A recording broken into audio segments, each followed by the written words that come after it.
Hello there. I believe it's time for another creepy story. Liars. Liars. There was once a guy living in our neighborhood named Jimmy. He got picked on a lot of for being a confident and funny guy. His mouth tended to get him into a lot of trouble, and he seldom learned his lesson. He was just very content with who he was and refused to change it. When people asked him why, he let them wail on him for his blunt comedy and wisecracks. He'd smirk and say, "Honesty is the best policy. At least they're not hiding anything from me, and neither am I from them." One of the kids he inadvertently pissed off with a rather crude MILF joke was something of a psychopath with a sadistic streak who didn't take kindly to the insult. So he rounded up the other guys who didn't like Jimmy, and they cornered him after school in the science room. "Your mouth got you into this. I want you to remember that." Brett, the ringleader, told him as he looked into Jimmy's terrified eyes. They grabbed some formic acid stored in the lab and threw it in his face.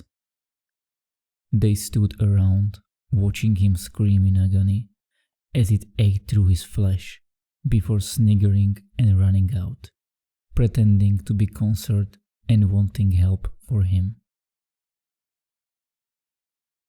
When the paramedics arrived and were attending to Jimmy, who was no longer able to scream, the principal asked the boys if they knew what happened.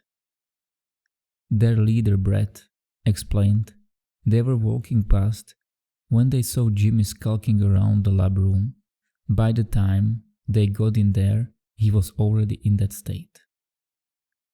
The other members joined in and backed Brett up with other fake details as Jimmy tried to protest in silent agony. The principal nodded and told them he would speak to them after he had a word with Jimmy and gotten his side of the story after he was out of hospital.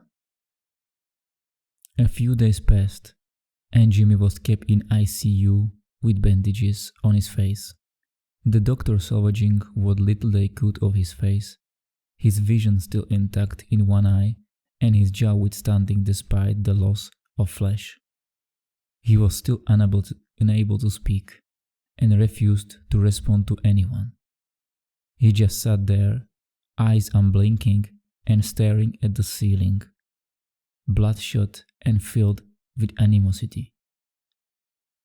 When he was discharged sometime later, he would not respond to anyone with anything other than the word liars. His social life gone, unable to smile or even crack a joke anymore, he secluded himself in his room and began planning. Sick, vindictive thoughts started appearing in his mind. He would get them all alone by one, decimate them, slice them, burn them. He waited patiently until the group would be vulnerable late at night when they said their goodbyes and went home separately.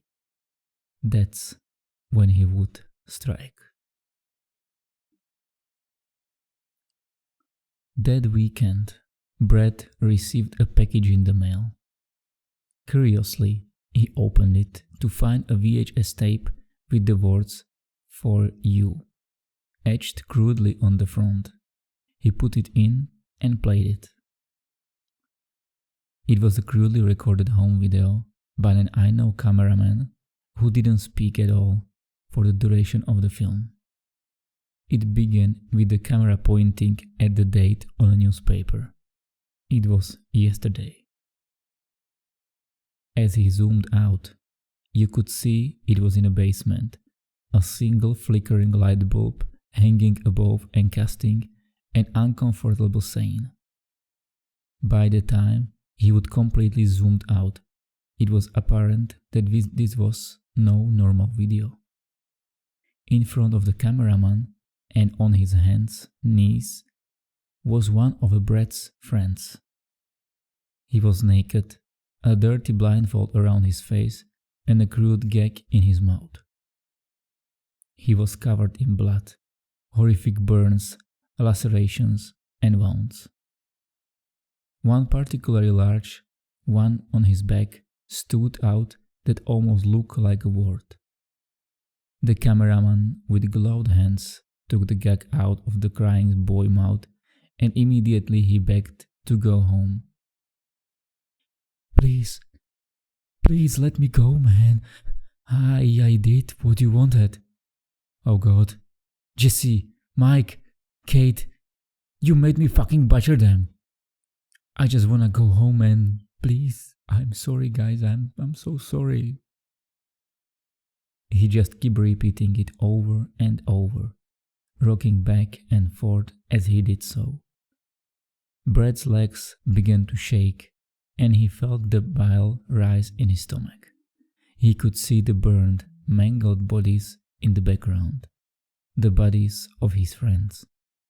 All of them have marking on their body in deep, large cuts. The cameraman reached out for the boy's chin and lifted it up, encouraging him to stand. He did so obediently as he was slowly led to a door of screen, whimpering.